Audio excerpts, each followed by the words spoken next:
Lionel Messi, छोटे कद वाला दुनिया का सबसे बड़ा खिलाड़ी।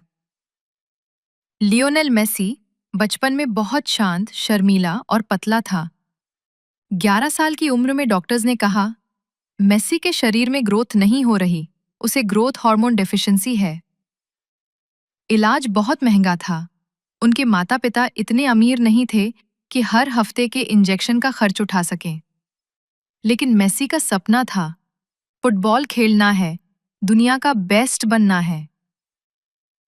फिर क्या हुआ? मेसी ने हार नहीं मानी। 13 साल की उम्र में एक स्पेनिश क्लब ने उन्हें देखा और वो क्लब था एफसी बार्सिलोना। उन्होंने मेसी को ट्रेनिंग, पढ़ाई और इलाज तीनों की जिम्मेदारी दी। दुनिया ने जोड़ा मेसी को। 7 बार बैलोन डॉर, दुनिया के बेस्ट प्लेयर का अवार्ड, हजारों गोल, करोड़ों फैंस और आखिरकार 2022 में फीफा वर्ल्ड कप जीतकर सपना पूरा किया। इस कहानी से क्या सीखें?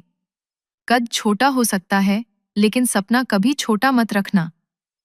जब दिल से खेलते हो, तो दुनिया तुम्हारा खेल देखती है।